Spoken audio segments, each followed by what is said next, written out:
All I could say is, wow, what a great turnout we have tonight. And I think we have Jerry to thank for that. He really brought everybody in. Okay, through Art Speaks, Mojane and I have the privilege of bringing to Montreal a wide range of thinkers who challenge us through the work they make. Tonight we are so proud to present the beloved Jerry Saltz, who always challenges us with his words. He pushes us to see more and to look past the obvious. He speaks truth to power, and first and foremost, he is always supportive of artists. Jerry is senior art critic for New York Magazine, and it's an entertainment site, vulture.com. Jerry's art criticism for New York Magazine earned him the Pulitzer Prize in 2018. And just last month, Jerry again received another accolade from the American Society of Magazine Editors for his article on how to be an artist, soon to be made into a book. This is his second award from ASME and a first for any art critic ever. I think the Pulitzer Committee's words on why Jerry won are worth hearing, and I quote, "For a robust body of work that conveyed a canny and often daring perspective on visual art in America, encompassing the personal, the political, the pure, and the profane." Results.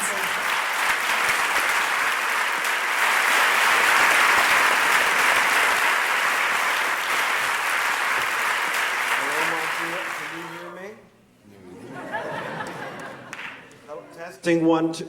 Hello, Montreal.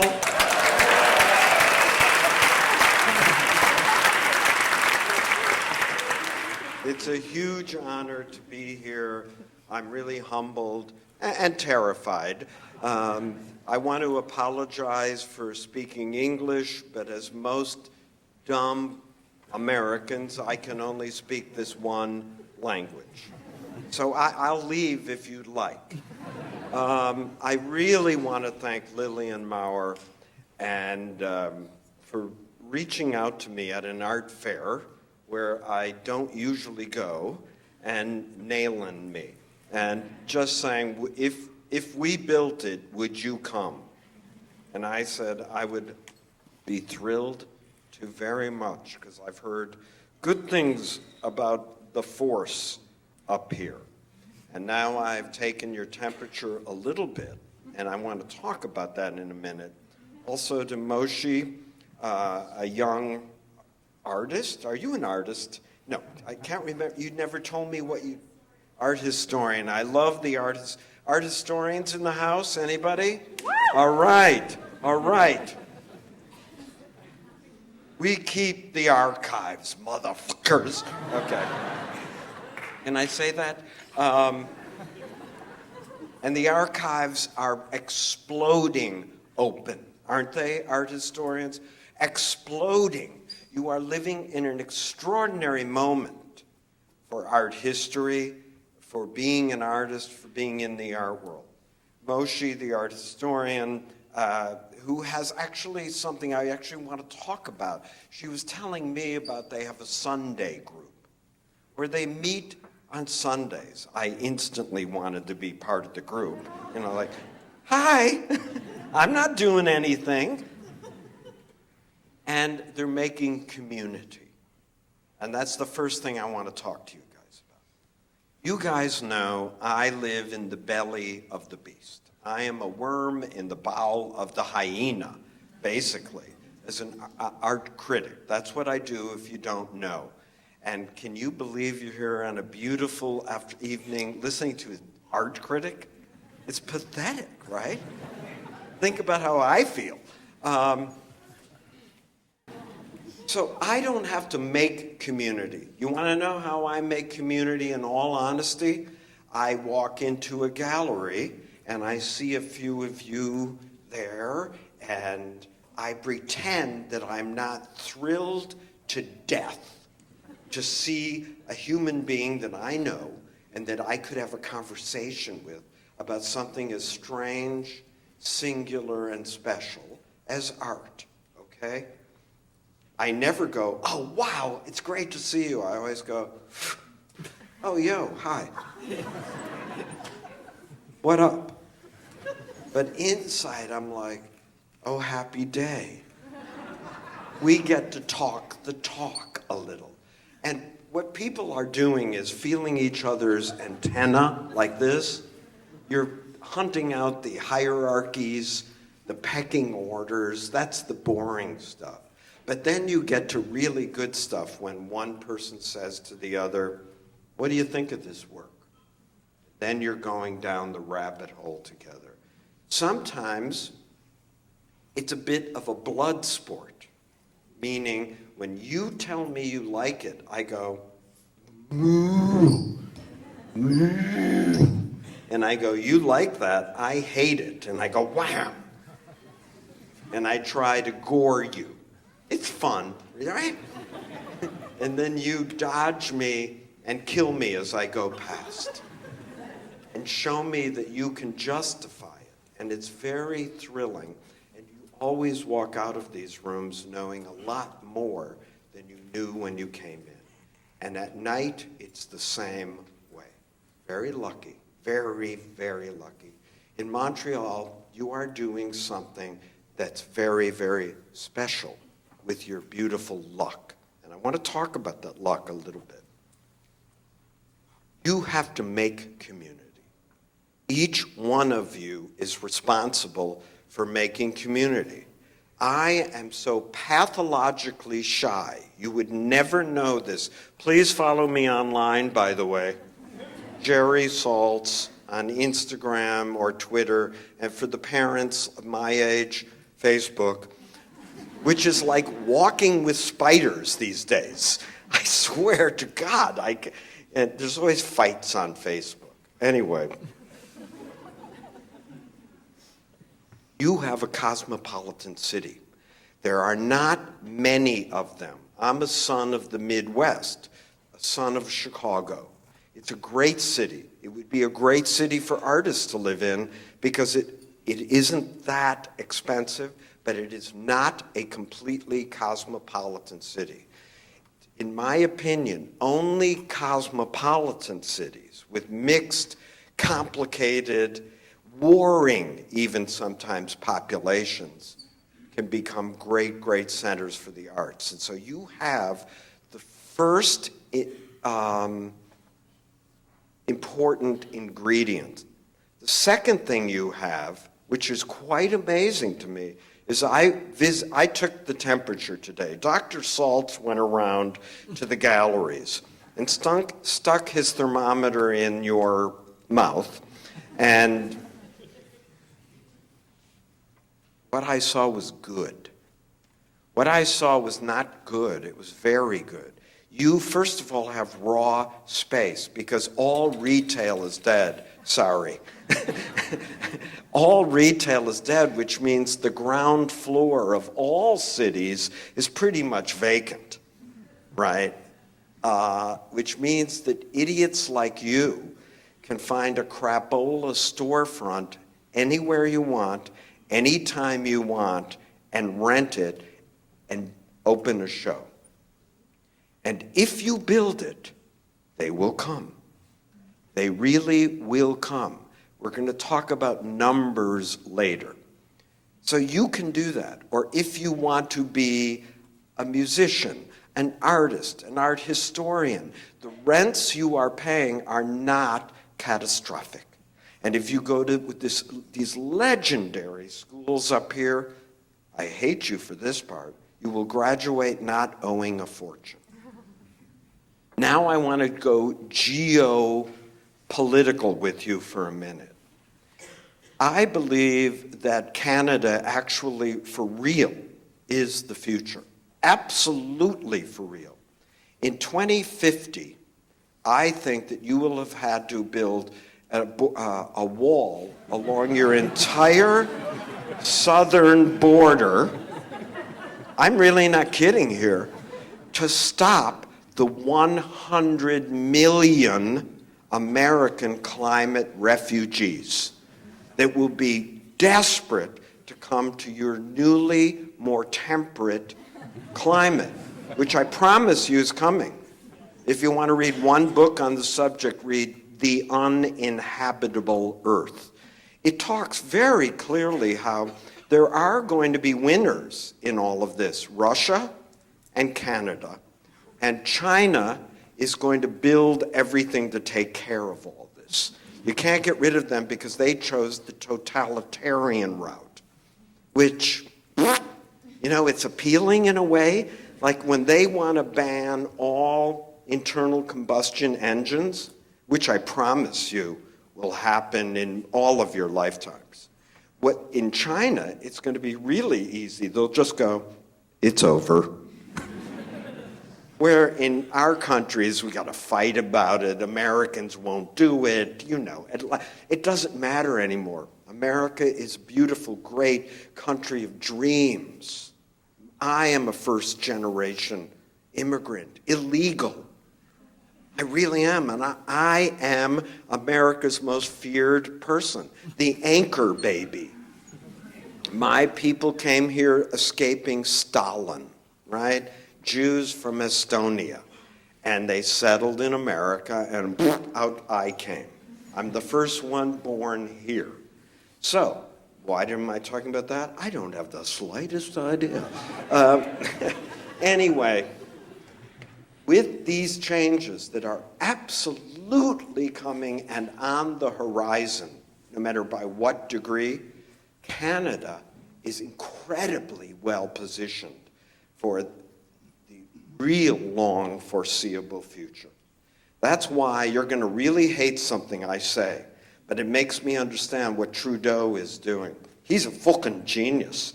He comes to Trump, sweet talks the guy, and takes all the money back. And now this is going to get you mad, so bear with me. Just let me finish it before you boo me off stage. He talks the talk of climate change really good, but he's not exactly walking the walk. Do you know what I mean? Now, here's the bad news. That's fucked. And here's why he's doing it, if you really want to know, because he knows Canada's future. So he knows that in this interim phase, you still have fossil fuels that are going to have to fund the building of this new infrastructure, and that's why you're seeing pipelines approved and all of the rest. Now again, I didn't say that's ethically thumbs up. I just said, when you see your infrastructure being rebuilt, that's why it's being rebuilt. In parts of New York, I can already tell you, they are no longer repairing infrastructures of certain very low-lying neighborhoods because they know they're gone already by that time. So why I'm talking about this is depressing as hell. And I don't want to talk about this. I don't know how this happened. It was meant to be funny. I didn't go over well in Canada. So welcome artists to your community that you are going to build here. This is the new art center. You just can't see it yet. And you are the people that are going to make this thing.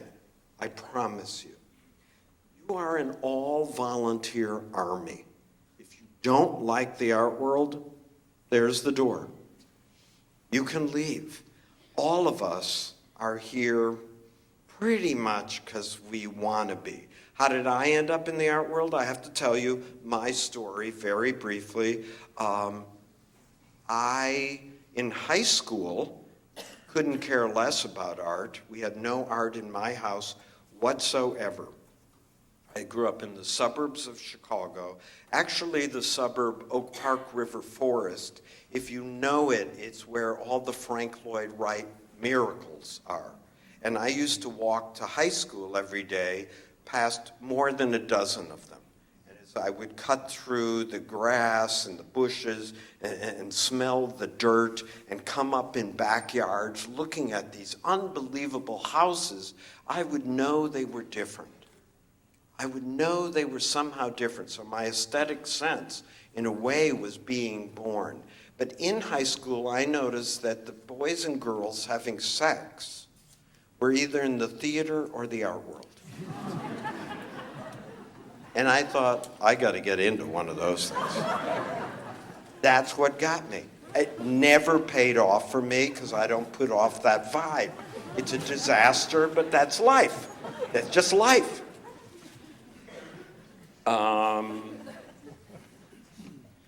I was a long-distance truck driver till I was 40 years old. The only Jewish one. Somebody down here went, what? Yeah, I am Jewish, which means I drove 10-wheel trucks, not 18 wheels. I think we're just not allowed to in the Torah. You know. Because I was afraid. I wanted to be an artist like you. But the same demons that spoke to you and all of you at 3 in the morning that said, you don't know how to draw. You didn't go to the right school. Your ankles are too fat. You're short and bald and sorry.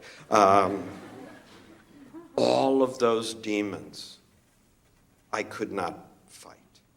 So behold what happens to you if you let the demons win.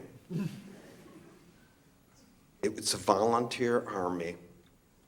I volunteered to cash out. And it hurts. It hurts to this day. I had a need that deep in me to try to make something, and make something new, and make something my own, and make something in my voice. But I gave up. I don't want anybody to raise their hands because it'll kind of freak me out. But I bet you a lot of people in this room gave up certain things because of it. I didn't feel worthy. I couldn't deserve that. Any artist of color has to go through this. All women have to fight this at all times, right? Because there's no history in the West for it. I gave in. I became a long-distance truck driver in love with art. But I was alone, and I drove from New York to Florida and New York to Texas once a month, and I was miserable. I would get in the trucks, and I would destroy the stuff that I was carrying. I would just get in the back, and I was angry. And I would walk around the streets of New York, and maybe you have this, embittered with envy and jealousy of everybody and everything. Oh, she has money. Oh, and look at that loft up there, that window. I should be living there, not them. Like the world owed me a living, the way you big babies spend a lot of time. Finally, in the trucks, by the time I was about 40, I was in agony, really. I was in a relationship, but I'm leaving once a month, and it's just a mess. And I finally realized it was in the trucks, long story short, I decided to become an art critic. I had never written a word in my life.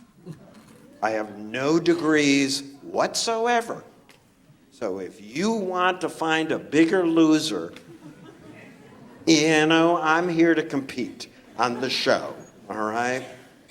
No qualifications. To this day, I can't spell. I do not consider myself a writer, ever. I won the Pulitzer Prize, and I don't consider myself a writer. I think of myself as somebody that just tries to write down what I'm thinking, right? I think of myself as a folk critic. That's really how I think of myself. Is that bad? No, that's a good thing, I thought. But so I'm hard on myself, too. In the trucks, I taught myself to be an art critic. I read Art Forum. Have you ever seen this big, shiny, thick magazine? It's the Bible. It's basically the bride's magazine of the art world.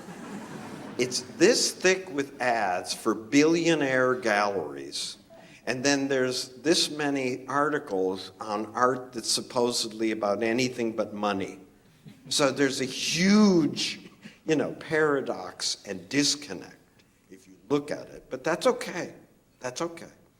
And so I learned to write exactly like those critics. And I would write The commodified object of late capitalist Marxism finds itself in a neo-simulacra, bounded by, blah, blah, bullshit waves. Waves of bullshit. The art worlds that you will be in are actually very small, even though the art world is right now bigger than it has ever been in the history of the world. There are more artists right now making their work than there have ever been in the history of the world. More galleries, more collectors. So hate it at your own peril. Each one of us have gotten through the gates partly because of this gigantic opening that has happened in late capitalism or whatever this is. So I learned to write that way, and people would pass me on the streets of New York and go, "Cool article, Jerry." And I'd say, "I'm really smart. I'm really doing pretty good here. I don't know what the hell I'm writing." And then a beautiful thing happened that I wish on you all, and I call it deadlines. Deadlines are sent to each one of you from heaven via hell, via pure fucking hell. Because first, with a deadline comes procrastination. Now, you big babies, I got to tell you something about procrastination. First of all, in the most obvious way, it is self-willed, self-executed. I, too, and every famous artist I know, and every famous person in the art world, I, too, am terrified before I begin, because no one really knows what they're going to do until they do it. Please trust me on this. You artists know this feeling. You don't know what you're doing until you're doing it, and then you often do not know what you've done until the very, very, very end. You might make a few more marks, hammer a few more nails, and you go, "Oh yeah, it looks like the intestines. It's good." And also, I want to tell you something very special, that when you sometimes take something out of your oven, your creative or making oven, it will continue cooking and actually get better. Right? It happens where you read it the next day, you look at it the next month, and you go, "That's not so bad.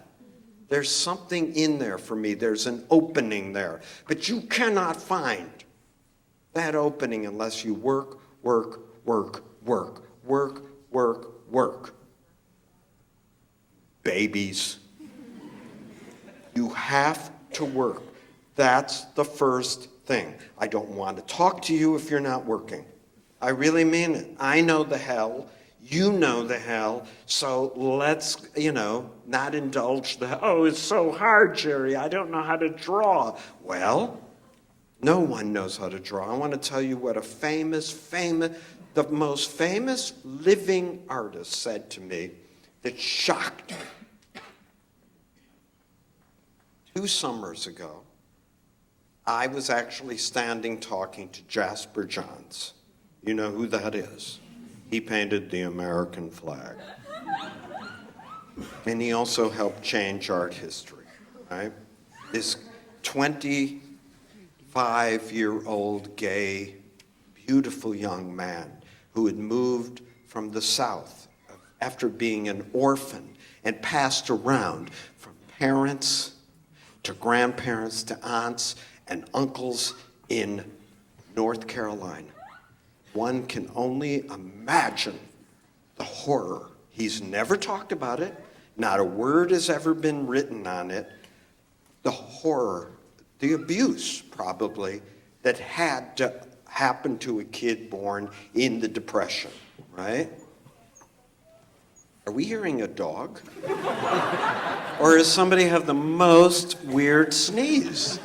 Raise your hand. Okay. There's a sneezer, not a dog. Okay. I had a dog sleeping on my feet in the airplane, and I said, You better be sick, because if this is for your emotions, it's getting on my nerves. All right.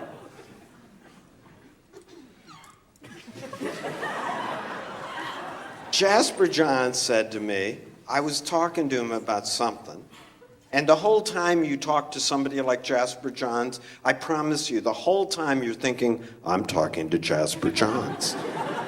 So you don't know what you're saying, really.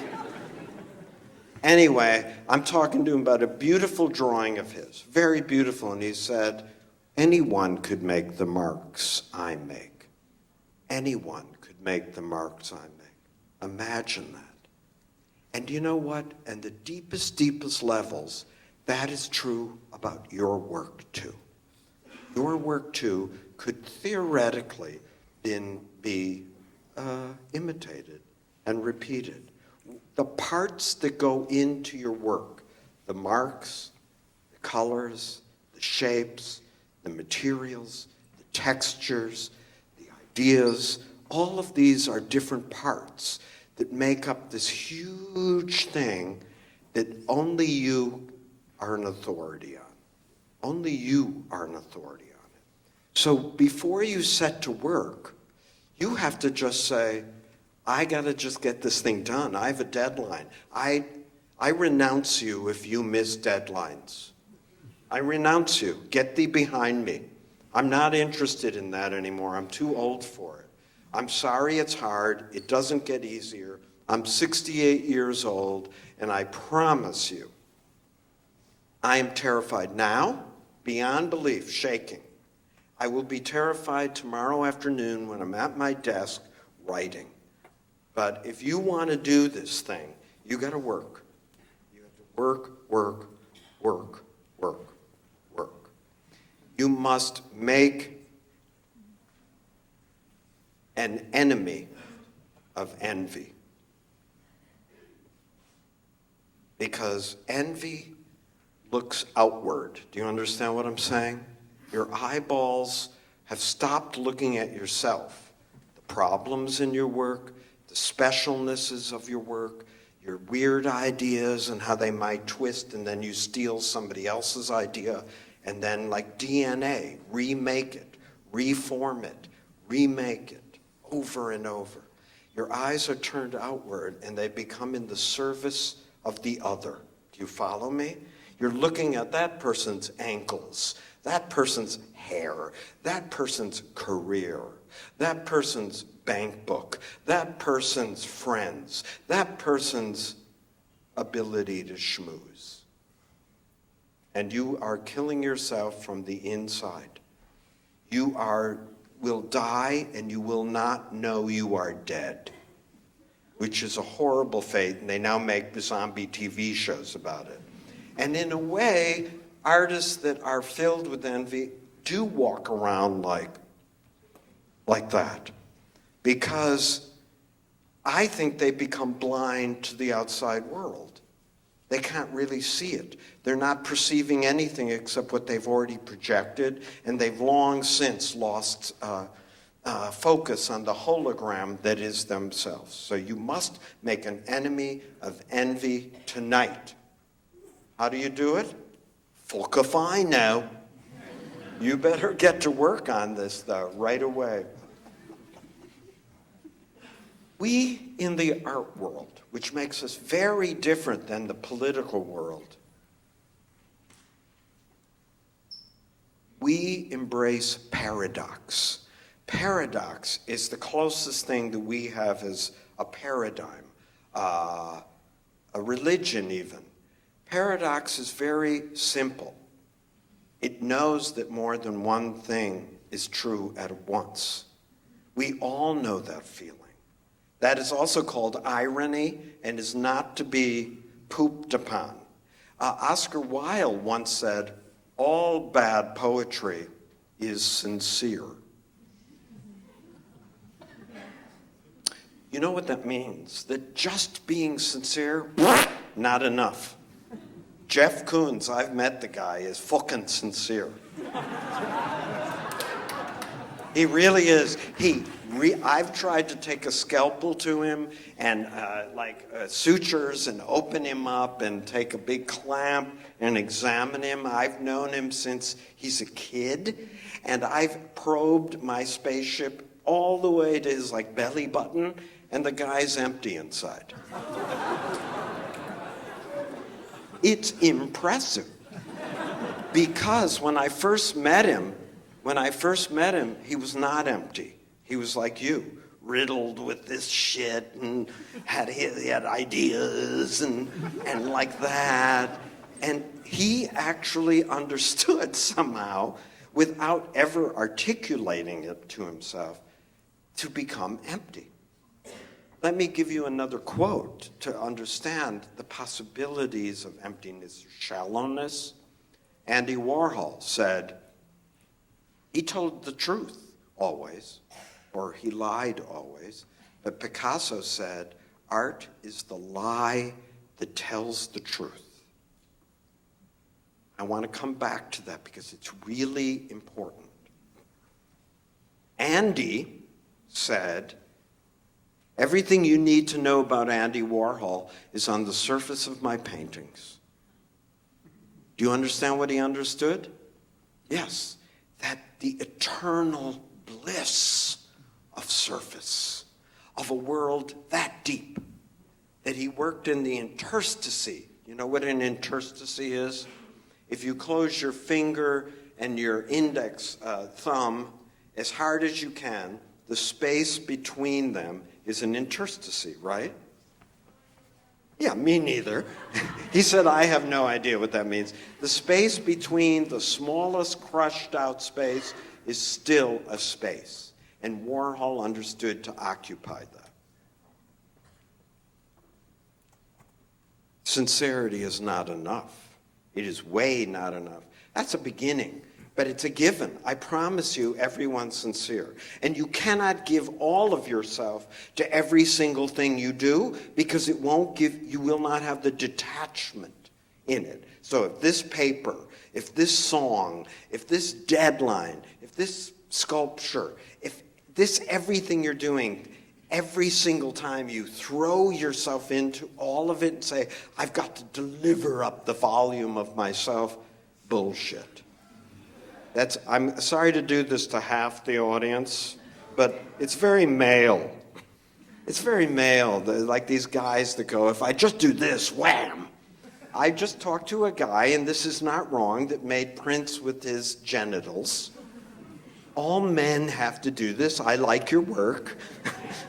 No, all men do it. A lot of women do it too with their genitals. So, whatever.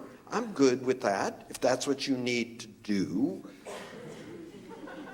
But you still need detachment so you can step back from yourself. Always be standing over your own shoulder, not attacking yourself. That's a given. That's going in. You've already done that bullshit. That is the jam you spread on yourself and that ants are eating at all times, okay? You have to get to work. Embrace that what you're doing is open-ended and is paradoxical and should be ambiguous. Oscar Wilde, I pledge allegiance to Oscar Wilde, said, the minute you think you know a work of art, it begins to die for you a little. Okay? I really want you to understand that. So a lot of so-called political art is instantaneously graspable. That's cool. Those are political posters. That's propaganda. But it isn't usually art. It's just finger pointing, right? It's telling, usually, no offense, things to an audience that already totally knows it and totally believes it, okay? That's a fact. Art is not about understanding, is what I'm here to tell you. Let me ask you a question. Who here understands Matisse? Not me. Not you. No, we're together again. That's twice. This is the kid that told me I had the flashlight and my phone was on. You know, how older people are always walking around with their flashlights on and we don't know it. He came up to me and said, "Sir," and I said, "I'm busy." And he said, "Sir," and I said, "Excuse me, I'm about to speak." And he said, "Your flashlight and your phone is on." Boom. Don't. I was yelling at a cloud. Art is not about understanding. Art is about experience. We do not understand Matisse. We do not understand the Mona Lisa. We do not understand Rembrandt. Fill in the blank, okay? Just fill in the blank. Don't think about understanding. You want to understand as many of its component parts as possible. And you must make yourself what I call radically vulnerable. Radical vulnerability when you do two things. One, and most important, when you make your work. In my case, I want somebody to be able to read me and see through my bullshit, or see the bullshit, see where I'm sure, start to glean when I'm not sure, see what I've seen, right? And then be able to not understand it, but to be able to, and if you follow me on any of these idiot social platforms that we all love because we get to live in the land of like for like 30 seconds at a clip,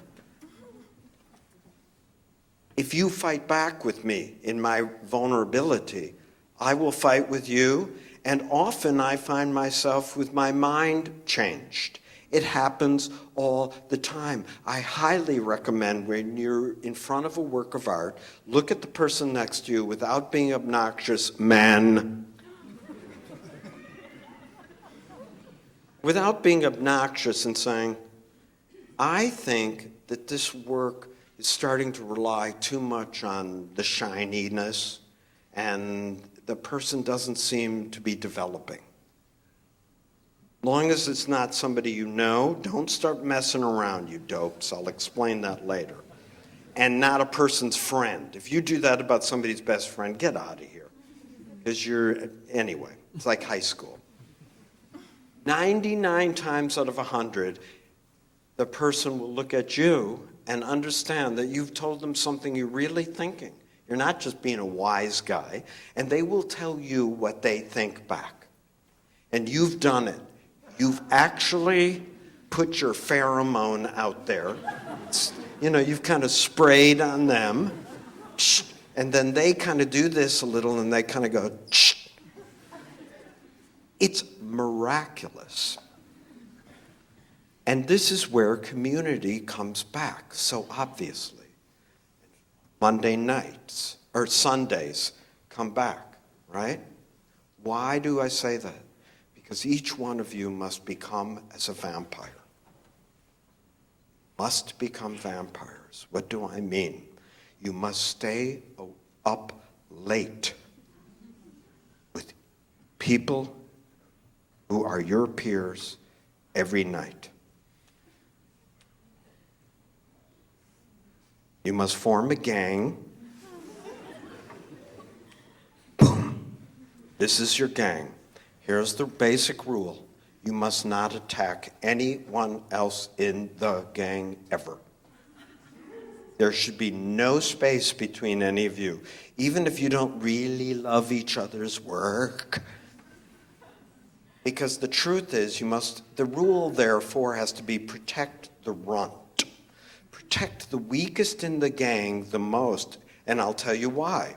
It's because she thinks you're the bad artist, and you think he's the bad artist, and he is absolutely certain it's you who knows it's me. That's why this gang does not break. If you do shows, you put each other in it, and you might find some other like-minded gangs to gang up with. and you will take over the world together that way. I promise you this as I stand here now. That's how it's been done. That's how it will continue to be. Late at night, as poor and oppressed and as depressed and as tortured by demons as you are, late at night, new languages are being developed by you and your coven that you understand, that slowly I realize I have to understand. And old sharks like me, we're always circling. We see everything you do, motherfuckers. You can't do anything without sort of us we can smell blood in the water, like that, okay? And if you build it, people will come. Will the old sharks come to make you a world-famous, artist? Not at first. But I want to ask you something about your gangs. You may have to accept, this is a little bit of the bad news, and artists always get upset at me when I say this. So to explain to me later why this is upsetting, I say to artists, come to terms with the fact that you will most likely not be rich. That you most likely, but you're going to be fine. And I will explain how in a minute, that you're going to live this great life. But you probably aren't going to have a lot of money. Is that upsetting? Is that bad? I'm fine if you aspire to being a millionaire. Money is good. Artists are great with money. They pour it all back into mommy or daddy's arm. That's where all the money goes. It goes in and then right back into the art. It never stops. It's like a gambler at the reservation, right? They just stand there pulling the slots. And this one's going to work. The odds are 1,000,000 to 1, but this one's going to work. Well, every artist I know has hit. And I'm going to tell you how in a little bit. So, I forgot how I got here. What was I doing right before then? Huh? Okay. What? Oh, the money. Okay, so now we've accepted in our gangs that we have these shitty jobs. How many of you, no, I don't want to see a raise of hands. We'll get class warfare. But here's what I want to tell you. Artists usually begin in the gangs. You have 5-day-a-week jobs, okay? You see this? And you're depressed. A lot of you in this room have to work 5 days a week. Or you're students, and that's a good life, okay? As long as you're not graduating owing too much money, because that's when American art school is a fucking racket. Yeah, there's some good schools. I'm not going to say there's not. I've taught at the sexy ones, and I've taught at the not sexy ones. I'm going to tell you a little secret. They're almost the exact same. They are so close. Where's the kid I know from SVA? I taught at SVA, which is not the sex school. At the exact same time I was teaching at Columbia, Yale, all the cool places, right? And I want to tell you something. The level of work wasn't higher, or the discourse. Here's the one thing about 4 schools do get for their enormously grotesque tuition. About 16 months after they graduate, they sometimes can get a little bump up in their career. Because the famous artists all visited Yale, and maybe one of the kids got noticed. Or maybe some of the galleries went there, and one other kid got a boost. But after 16 months, that bump is nothing, and they're left with a hell of a lifetime of debt. And I know a lot of these kids. And the teachers my generation, I did this, and what an idiot I was. I said to all the teachers at all these schools that we taught, I said, we have to vacate these jobs by half. Each one of us has to give up half of our schedule, even though it's going to make us have to get another half somewhere, because they need new blood. And new kids have to get a shot at doing this. And everybody went, right on, Jerry. And I did it, and none of them did it. You know why? Because they're artists. No offense, I love artists. You're all fucking nuts. Every artist I've ever met, and it's beautiful, and I love you for it. You have an extra wrinkle in your frontal lobe that is I cannot account for, and it's what makes you do what you do. And if you live with an artist, get ready. Okay, they're going to kick you at 3 a.m. going, my work's no good. You work a 5-day-a-week job. You're miserable on Fridays. I mean, you're miserable all week because you can't really be part of the world. And then you are an artist. You're a squirrely son of a gun. And you figure out a way to talk your idiot boss into giving you 4 days a week. 4. Something starts to happen. You're kind of not as depressed. You are starting to stay out longer, later, with friends. But then, sure enough, when Monday comes, I'm depressed, I'm a huge loser, I have to work, she doesn't, I hate everybody, I'm a God's gift to the world, you big punks. But this is what I mean by making it. I'm now going to define it for you. What is your definition of success? Personal definition of success? Anybody want to yell out a word or anything? What? Well, who said that? You gave it away. What were you going to say? Happiness, satisfaction, money isn't a bad thing.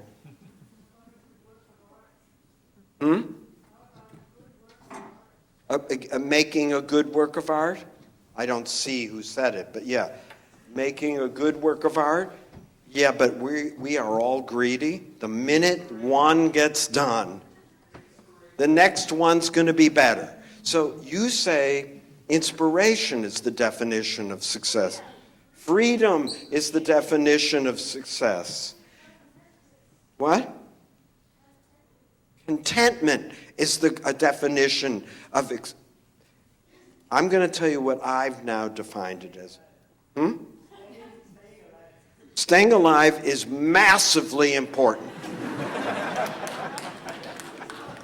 It's incredibly difficult. You know, I'm for you using drugs and alcohol in your 20s, and then you have to start getting off of it. And then half of those people never make it, and they're stumbling around in their 40s. And it's just embarrassing then. Although the art world should have a place for those people. Andy Warhol's factory was made up entirely of misfits. So each one of your gangs adopt a misfit. The fuck-up who can't get off drugs, and they lose their keys, and they break their collarbone all the time, and they have to borrow $10, and you need one of those people around. But it is hard to stay alive. It is incredibly hard from getting from young to mature. My definition of success, because I'm happy, I'm contented, I'd like to think I'm inspired some of the times. I do make things that I think are okay, but then I have to make them again and again, and the last one is my measurement of me. You might not be that way. For me, I'm like idiot. Bruce Springsteen, I've got to kill every time. I got to kill everybody in the room every time. That's why Springsteen has to perform for 3 hours. Why do you think the 78-year-old, probably the biggest genius alive, Bob Dylan, musical genius alive, performs 300 times a year? 78 years old. I am Bob Dylan. And every set, I study this Even if you don't like the guy, this is worth looking at how older artists keep doing it. Every set is different. And the people that go to his concerts, I've never been to one, I'm a huge fan of all of his late work. Everybody that goes to his concerts say every version of every song is different every time. That's how he's keeping it alive for himself. My definition of success for you and for me is time. Time. Somebody here, right in here, said it the first time out of the gate, and I didn't want you to give it away. Do you have the time to make more art? Do you have the time to get inspired?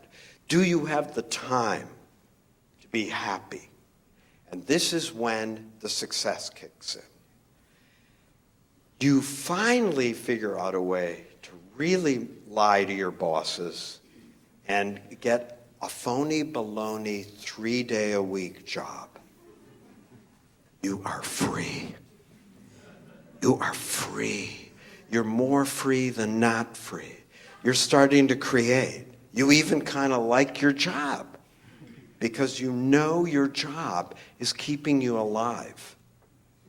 Everybody has a kind of, quote, phony baloney job, unquote. My phony baloney job? Art critic. Easy, very easy. I don't have any qualifications to do this. Here's how you become an art critic or whatever. Somebody in New York, when I first started, said, well, hi, what do you do? And I went, I'm an art critic. And they went like this, cool. Cool. And I was like, yeah, I'm an art critic. I never realized I had to write and keep writing. Has anybody in this room written? Raise your hands if you've written. The worst thing on earth. We have the worst art in the world, right? Excuse me, artists, musicians, forget it. At least you can listen to music when you're working. I can now, but I can only listen to shit like Enya.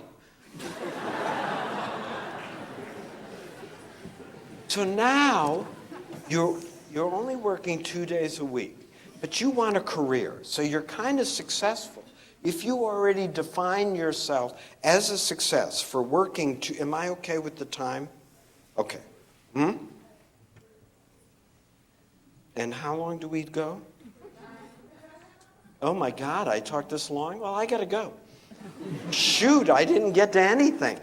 Oh man. Well, what I wanted to say is, you can have a career. How many dealers does it take you to have a career? Anybody want to throw a number out? 1. 1? Boom! That's correct. Here's a trickier one. How many collectors does it take to have a career? 1. He said 5. You said what? 1. 1. 10. A million would be good. Yeah, I have a budding Jeff Koons in the audience. That's a compliment. I think the first answer I heard was about right. It's only about 5. That means the dealer and these collectors that you faked out pulled the wool over their eyes just enough to make them sucker and think you're okay and worth this, will support you in that way through the good times and the bad. Because even though you're a genius, not everything you make is genius. The next thing you make will be your genius thing, right? That's the rule. So you need 5 collectors and 1 dealer. How many critics do you think you need? 3? Anybody else? None? I hate you too. I'll tell you why you need critics. Raise your hand if you said it. You? Who said it? 3? I'm going to go with 3. Who said that? 3 is about right. That means and they should be, by the way, not the old sharks. The old sharks don't work at your depths. You're actually deeper. We're now just patrolling the sunny stuff that we can see, the surfaces. Oh, there's a Jeff Koons show. There's a Picasso show. They should be critics from around your generations, loosely speaking, that know your languages. So you need 3 critics. How many curators, since everybody has to have one now? I'd say 1 or 2 might do it. So really, to have a career, you big babies, it only takes about, let's say, 12 people. 12 people, a 3-day-a-week job at your phony baloney thing, and you've made it.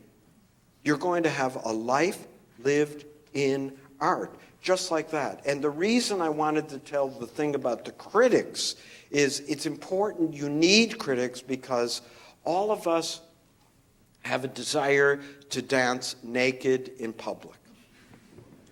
It's gross. But your moms and, I'm going to say something even grosser, your moms and dads, everybody dances naked in private. But you're messed up. You are messed up people. You are sublimating for your love, so you have to dance naked in public. Okay? And really, you're trying to make art that does this. I'm your work of art, you're the audience. And your work of art is really going, I saw you across the room. I saw you out of the corner of your eye. You noticed me. Come over here. Come a little closer. Look at me. Look at me. That's right. I could change your life. I'm beautiful. I'm wild. Put me in your bedroom. I want to live with you. That's how messed up you guys are, okay? And I really just want to finish with 2 things, then we'll go to questions. I could do this all night, because otherwise I'm just alone like you are in the stupid studio going, what am I doing? I know what I'm doing. I don't know how. Yeah, never mind. Let's go to questions. I got to let you kids in. And I just want to say one last little lesson before I take some questions. And the rule about questions with me is you better ask a question. If you start making a rambly statement, I'm going to get medieval on your ass. And I'm going to get very rude and go, what's your question? Mr. Man, usually.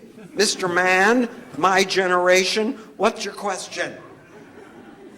And I will tell the microphone people to take the mic away from you. So you have to do this in a mic, and it's got to be a simple question. Keep it simple, stupid. Kiss. Kiss. And with your work, trust what is easy. When you're awake at 3 a.m, telling yourself your work is no good, you don't live in the right city, you don't have the right friends, and your metaphorical suicide meter is starting to climb. Right? I don't look the way. I'm a woman. I'm an artist of color. These are very real things. They're not all insanities. I'm shy. Excuse me, by the way, everybody in the art world is shy. I'm pathologically shy. I have not gone out to dinner, with a sit-down dinner with people for decades. I'm not capable. I'm socially maladjusted. You sit next to me at a sit-down dinner, I look at you and I go, what shows have you seen? And then you'll tell me, or you'll say, I just got into town. I'll go, that's nice. And then I look and I don't talk for 3 hours. So no one, invite me, I love that. I didn't go to the right school. I don't have the right money. I'm not in the right place. I don't have the right friends.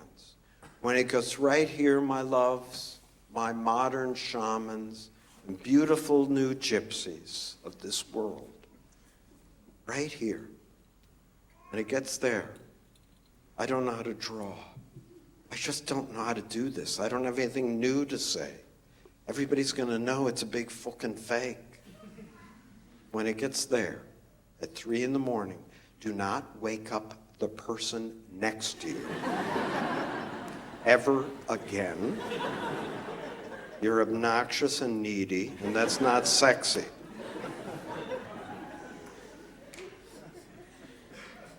Right here, you go, yeah, but I'm a fucking genius.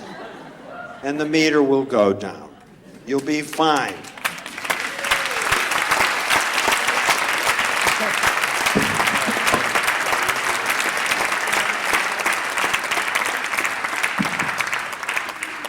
Thank you, Jerry. That was amazing.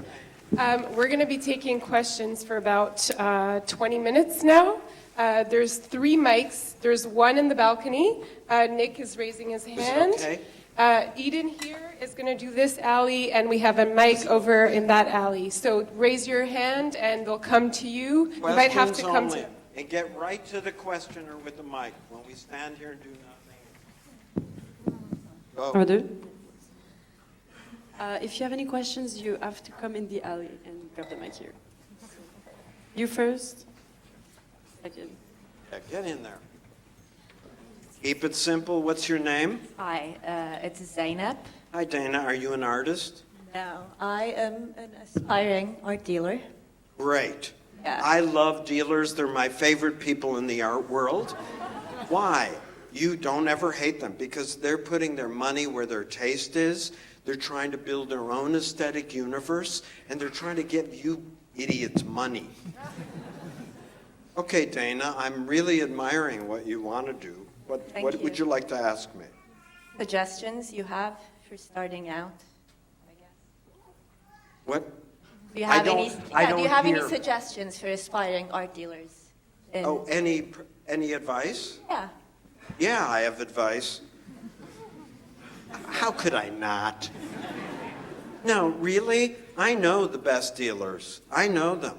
And I know how they got started. They stay up late and mingle in every game. And they start, you hate me. They stay up late even though they're just as bashful. And they start going to studios. I went to 300 studios a year, and then artists always give you influenza and bronchitis and the flu and pneumonia because they've been up all night. They haven't washed their underpants for 5 years. Jesus, God, you can't believe the shit they leave on their computer that they've just been looking at. Ugh. Anyway. And are you making studio visits? Yeah. Great. Are you staying up with different artists? I wake up early. I don't hear very well. I wake up early. Yeah. You wake up early? It's good enough for me. I wake up early now, so call me. By the way, when I post things at 3 a.m, you will be so thrilled if you're up, like, depressed. And you look at my Instagram, 10,000 people are awake. In your time zone, like, yo, I'm awake. Yeah, just everything I said about the artists applies double to you, and you're not going to be rich, but you're going to be so happy. And this city, and make friends with the other gallerists. Don't be enemies, gallerists. And this community will be mind-boggling. The world will be thunderstruck. Not long from now. Really, when America's beautiful end of empire finally unfolds, and it's a beautiful thing, ends of empire, mark me, but it's dying. It's a beautiful death, but it's dying. You are being reborn, and you have a cosmopolitan city, and you have the building stock to do it. Do you have any money? Little. I know, that's the embarrassing question. That's all you need, that. All right?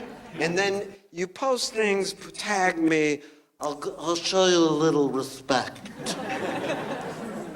Okay. Thank you. Next question. We have a question upstairs at the I'll balcony. try to answer upstairs. I love them. Right here. Yes. Okay. And keep Hi. it simple. Yes. It's about you. It's about me. What was the stellar critique or moment where you became very known between, well, after truck driving and studying art. Right. She's a great question. Fill in that space because it's blurry. Are you an artist? Yes, What is your name? Speranza Spy. Nice, good names. And do you live here? Yes, I'm from Montreal. That's great. Welcome to your future. Well, I used to work this way too. And Okay. When did I have a moment between phases, between being a truck driver and then being a well-known art critic? It only took about 8 years. What was it? It was no one thing. It was one night I had a deadline, and my procrastination was so bad that I waited till the night before. Writers, right? Students, fuck you. And there was no time to lie and dissemble and beat around the bush anymore. I had to write in my own voice and actually had to write my own opinion, and I had to write what I did not like. And the second that happened, the personal doors opened. I thought, each one of us must redefine skill, not accept skill as we find it, because then we will become merely third-rate examples of somebody else's big idea, like art form writing. It hit me that I want to be the best example as I can be of my idiot voice. And that was the beginning. And then finally, one day, I got a phone call from the Village Voice asking me to be the weekly art critic for the Voice. And this was a big position. And of course, I said, no, I'm too dumb. I'm not qualified. I asked my wife. She said, you're too dumb. You're not qualified. But then a beautiful thing happens, and I want all of you to do this when you're offered things that you know you can't do, like almost all of you are already doing, you big dopes. We're all learning on the job. I asked myself the important question. What would it be like if I opened the newspaper once a week and saw you doing it and not me? That would have killed me. It would have killed me. So I called him up and I said, I'll take the job. I'll tell you one small thing. You have to have people around in your gang that will tell you the truth about your work, no matter how painful. You have to grow elephant skin. You cannot be defined by rejection. 90% of what you're going to experience is kind of rejection. I get it all day online. You've seen me online. I'm called all manner of names and attacked all day and all night, and every time I read them all, I pretend I don't. And I go, on every one, I go, ouch, ouch, ouch. And it hurts, but on every one, I think there could be a grain of truth to it. And I also want you to tell yourself, nothing you say bad about me and my work, nothing you say about me can be worse than what I've already said. Get your ass to work, and you keep working, and that's your job. Next question. Hi. Hello. What's your name? Emmanuel Laflamme. Manuel? Yeah, Laflamme. Yeah. And you're an artist? Yes. I'm sorry for speaking English, yeah. I also give creative workshops in schools. Good. I usually start off with 3 questions. Yes. It's a nice school. So I ask them, do you know, name a singer that's living right now. I did. Name an actor that's living.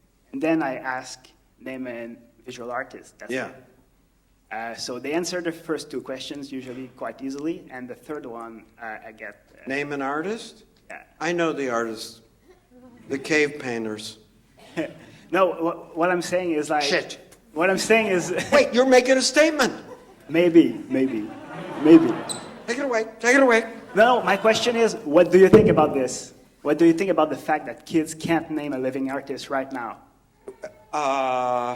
It's hard to name living artists when you're first starting. I didn't know who the hell, I think that's a great question. I did not know who the hell artists were that were alive. I could name Renoir, Van Gogh, Michelangelo, Francis Bacon, whatever. But I hate teachers that are always going, my punk students don't know their art history. Well, your punk ass should be teaching them. And when you've seen me, I just posted this online, when your teachers say to you, yeah, it's very good, but it's been done before, that one, here's what I want you to do. And I just did this online, so it's a little embarrassing. In your mind, be very nice to the teacher. You go, thank you, Mr. Saltz, for telling me Richard Serra has already done this. And in your mind, I want you to do this. Take your samurai sword in your mind. You go, wah, yeah, yeah!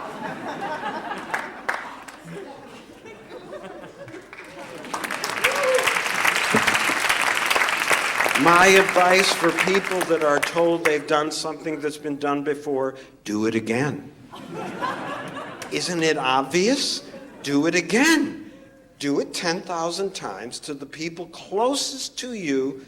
If they finally say, after 10, 20, 30,000 times, well, it's still not yours, then you give it up. But not till then. Just stay with the work. Next question. Stay with the work. The work knows what it wants. Form is trying to tell you something about itself and about what you're attracted to. It can't be put into words. It's pre-lingual. It's been here since before human beings were here. Neanderthal made art. They gathered in their material culture pigment from different places, from different groups, different stones to make different tools and different types of edges, and then they painted the edges. Why? Not to cut the hide better, but because it was an idea of beauty. Okay? Just stick with the form. Next question. Hi. Hi. On your social media, you're not one to mince words about living in the decaying center of the American empire right now.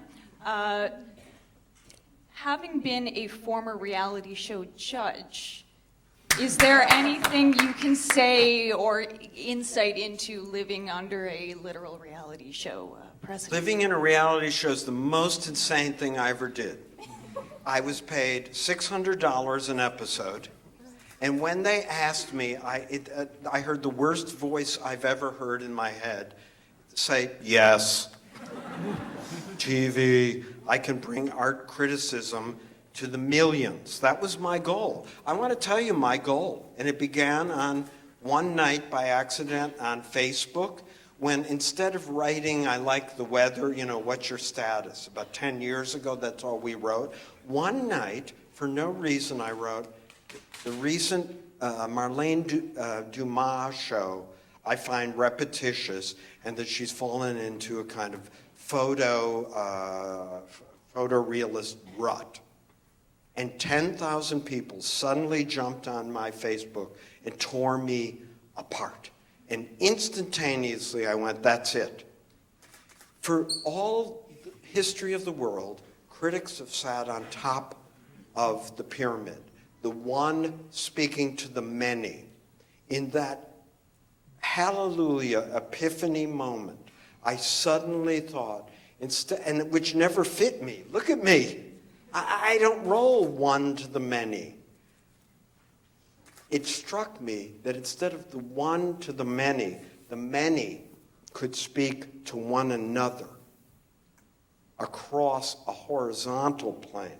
If I only removed the vertical of hierarchy, of power, of money, of fame, whatever it is. I'm very, very, very poor. I want you to know that. I've published my actual, real life, no doubt about it, bank account, and I have less money than most of you, and I know you don't believe me. But I think I posted in 2014, October something. Go look on Facebook, it's there. And the reality show, long story short, I began writing criticism to an even bigger crowd. And on New York Magazine, there were over 100,000 comments, and I decided to answer every one. And it didn't take much time. I would write, Dear Mr. or Ms. Juju69, I'm sorry you think I am an asshole for voting miles off the show, the Canadian. But when I saw his work, I was thinking such and such and such and such. Very simple. And 99% of the time, what happened? The person will come back and go, oh, you're not an asshole. Let's talk about it. Any other questions before we say goodbye? I have one on the balcony and one over here. And Two more. Okay, one in the back. I Just see testing. you. Test. But, okay. Is it okay? Okay. Yeah? Yeah. How are you? I'm nervous and happy. I love the vibe in here. I hope I did okay. I wanted to thank you. Thank you. I really believe in all of this possible future here, more than any city I visited in North America. Go ahead. I'm glad to hear that. Is that okay? Okay, come ça. Okay. I have a question for you and a question for me, so I'll take the one for me because I'm terribly selfish. Artists. How do you keep writing even though there are so many standards, stupid obligations, not deadlines, but you have to write. I don't know. How do you keep being passionate about it and finding it worth it, even though there's so many standards and obligations or whatever? Okay. How do you not feel like you corrupted yourself? How do I keep the passion? Yeah. Okay, first of all, I get know tired. about 80% of my day is spent thinking how lucky I am. And you all should be thinking that too. I'm not kidding. That you're alive, first of all. That you're somehow still trying to pursue a life lived in art. And some of you are actually not having full-time jobs doing it. I mean, I feel so lucky. And also, I get to dance naked in public. And I want to fulfill that. I want to fulfill it with radical vulnerability and honesty. I keep the passion alive. I don't know how. I never stop looking. I have no life. I'm not really part of society. What you see here is the hologram that travels out of my apartment, shows up, loves this so much that he wishes he could do it all the time, and then I'll be back in my apartment tomorrow afternoon writing, miserable, like you. So it's a good deal. We can hate each other equally. Seeing art gives me love. All art comes from love.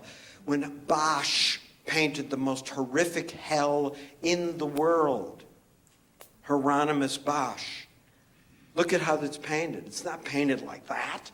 It's painted with love. It's painted with love. Every Goya, his passion about death, is painted with love. Michelangelo's ideas of beauty are rendered with love. Work about hate is rendered with love. And so I get all of that love because the art is like a burning bush. It puts off way more energy than went into making it. That's why certain great works of art never die. And a really great work of art, I'll finish here. And one last question. Thank you. We have one in the balcony. Okay. After that, really great works of art. I'm going to say an abstract quote to you. And it's by my second favorite American poet named Wallace Stevens. Don't read him because it's too difficult. He said, 22 people crossing a bridge into a village are 22 people crossing 22 bridges into 22 different villages. You're nodding. You understand. You understand. Nod when you begin to understand. You getting it yet? It's everybody's come to their own village, on their own bridge. Yes, there was only one bridge, and there really is probably, physicists disagree with this, but only one village. They'll tell you there's about 10 million of them. But inside of this subjectivity, that's why great works of art are different. Your Hamlet is different than my Hamlet. Her Hamlet is different than his Hamlet, and on and on. And your Rembrandt is different than my Rembrandt. But the truly great thing about greatest art, the greatest art of all, is that every time you see your Hamlet or your Rembrandt, your Van Gogh, it's different. It never dies. And that love, to me, is it. That's it. That's what I'm looking for. 1% of 1% of 1% of 1% of that in your work. And if I see that in your work, and how many people in this room, this is dangerous, have I clicked heart in your Instagrams? 1, 2, 3. Lots. You motherfuckers. I'm out there watching you. I'm a hashtag archaeologist pervert. I will never like a nudie or you posing with duck lips like that. I don't do that. I don't play that game. But I do look for your work, and I like it. And I'm there just to say, I'm watching you dance naked, and you're doing just great. Okay? Just keep putting the love in there. One last question, and then I'm going to stand outside in the lobby, and if you want to take selfies with me, you can. If you're sick, don't shake my hand. And we'll do this just for a second. You cannot talk to me because other people won't have the chance. And if you post it online, and if I'm too old to know how DMs work or what tagging is, no one's ever looked at my accounts but me. If I find it, I'll show you some art respect. And then you'll get accepted into grad school. One last question, then you'll see me drink some water, and I'll meet you there in about 5 minutes, just outside in whatever that is. Last question, up there, way up there. Hi. Hi, I don't see you, but I'm honored that you'd be in a balcony. Do you have any particular advice for artists who choose to not go to art school or to drop out of art school? Great question.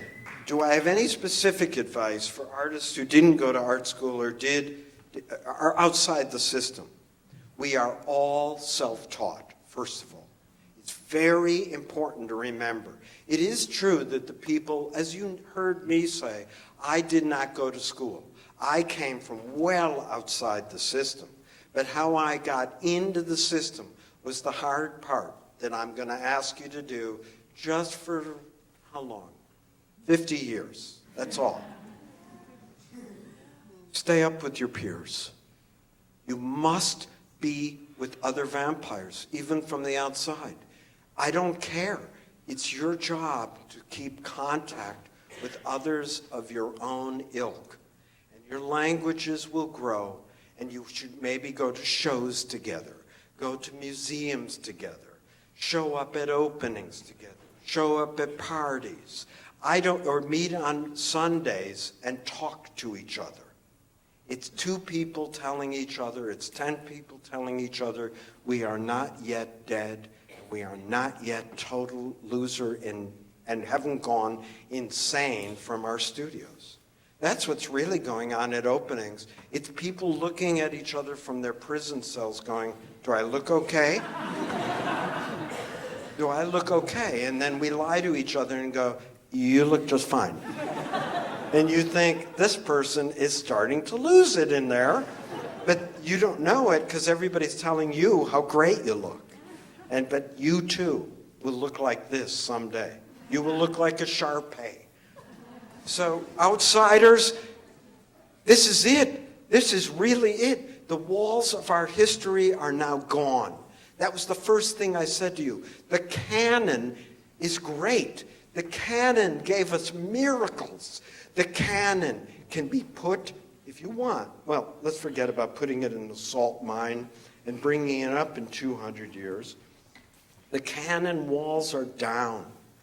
We have to have art from everywhere, made by everybody. There's not one curator, not one dealer, not one collector. There's not one artist. There's not one person in the art world that hasn't seen that light. And I promise you that change is beginning. You are easily enabled to be part of that change. I want to say one last mean thing to men. I love us. I make identity art. The identity art I make is no one ever speaks about. It's white, old, Jewish, bald, chubby men, okay, who wear glasses, blah, blah, blah. I love myself. I do not hate myself. However, I think art history has been pretty much closed to half or 51% of the story, and that's women. And if you want to get real, an artist of color.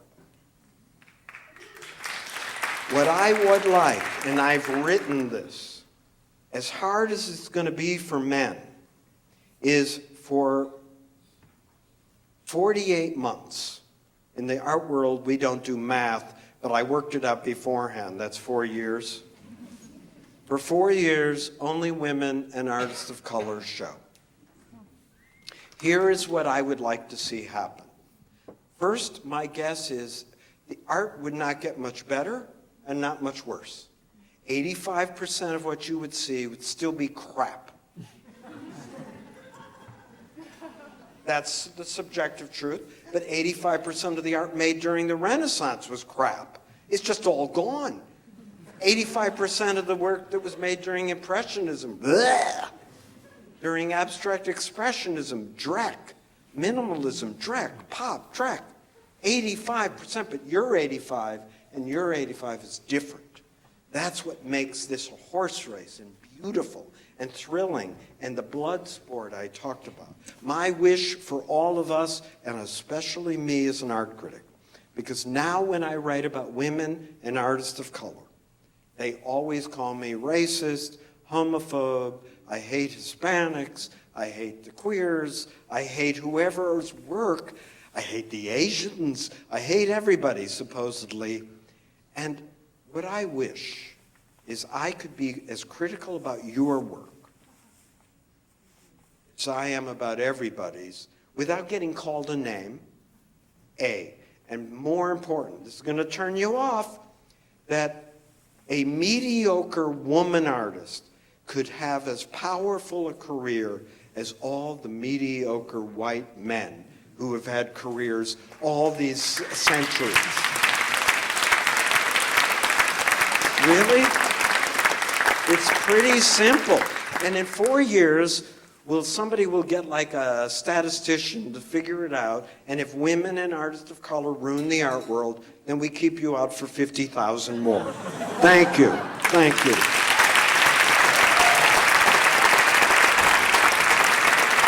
Thank you, Jerry. Thank you, everyone. Have a good night.